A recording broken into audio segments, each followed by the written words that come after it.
Immortal Blood by Anonymous. The moons and stars were hidden from sight, making that particular quiet night especially dark. The town guard had to carry torches to make their rounds, but the man who came to call at my chapel carried no light with him.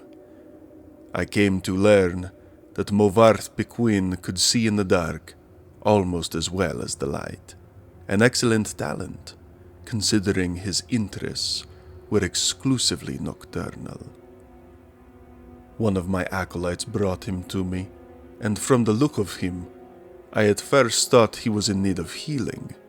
He was pale to the point of opalescence, with a face that looked like it had once been very handsome before some unspeakable suffering. The dark circles under his eyes bespoke exhaustion, but the eyes themselves were alert, intense, almost insane. He quickly dismissed my notion that he himself was ill, though he did want to discuss a specific disease. "Vampirism," he said, and then paused at my quizzical look. "I was told that you were someone I should seek out for help understanding it."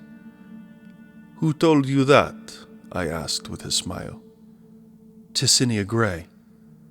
I immediately remembered her, a brave, beautiful knight who had needed my assist in separating fact from fiction on the subject of the vampire. It had been 2 years, and I had never heard whether my advice had proved effective. "You've spoken to her? How is her ladyship?" I asked. "Dead," Movarth replied, coldly, and then responding to my shock, he added to perhaps soften the blow.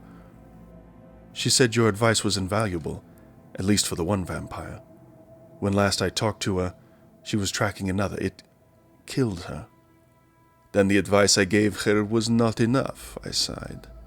"Why do you think it would be enough for you?" "I was a teacher once myself years ago," he said. "Not in a university, a trainer in the Fighters Guild, but I know that if a student doesn't ask the right questions, the teacher cannot be responsible for his failure. I intend to ask you the right questions." And that he did. For hours he asked questions and I answered what I could, but he never volunteered any information about himself. He never smiled. He only studied me with those intense eyes of his, committing every word I said to memory. Finally, I turned the questioning around. "You said you were a trainer at the Fighters Guild. Are you on an assignment for them?" "No," he said curtly, and finally I could detect some weariness in those feverish eyes of his. "I would like to continue this tomorrow night, if I could. I need to get some sleep and absorb this." "You sleep during the day?" I smiled. To my surprise, he returned the smile, though it was more of a grimace. "When tracking your prey, you adapt their habits." The next day, he did return with more questions, these ones very specific. He wanted to know about the vampires of Eastern Skyrim. I told him about the most powerful tribe, the Volkihar, paranoid and cruel, whose very breath could freeze their victims' blood in the veins. I explained to him how they live beneath the ice of remote and haunted lakes, never venturing into the world of men except to feed. Movarth Pequin listened carefully and asked more questions into the night, until at last he was ready to leave. "I will not see you for a few days," he said, "but I will return and tell you how helpful your information has been." True to his word, the man returned to my chapel shortly after midnight 4 days later. There was a fresh scar on his cheek, but he was smiling that grim but satisfied smile of his. "Your advice helped me very much," he said, "but you should know that the Volkihar have an additional ability you didn't mention. They can reach through the ice of their lakes without breaking it. It was quite a nasty surprise being grabbed from below without any warning." "How remarkable," I said with a laugh, "and terrifying. You're lucky you survived." I don't believe in luck. I believe in knowledge and training. Your information helped me, and my skills in melee combat sealed the bloodsucker's fate. I never believed in weaponry of any kind, too many unknowns. Even the best swordsmith has created a flawed blade. But you know what your body is capable of. I know I can land 1,000 blows without losing my balance, provided I get the first strike.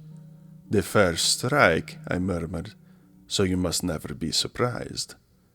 That is why I come to you, said Movarth. You know more than anyone alive about these monsters, in all their cursed varieties across the land. Now, you must tell me about the vampires of Northern Valenwood. I did as he asked, and once again his questions taxed my knowledge. There were many tribes to cover. The Bonsamu, who were indistinguishable from Bosmer, except when seen by candlelight. The Kirilth, who could disintegrate into mist. The Yekef, who swallowed men whole. The dread Telboth, who preyed on children, eventually taking their place in the family, waiting patiently for years before murdering them all in their unnatural hunger. Once again he bade me farewell, promising to return in a few weeks, and once again he returned, as he said, just after midnight.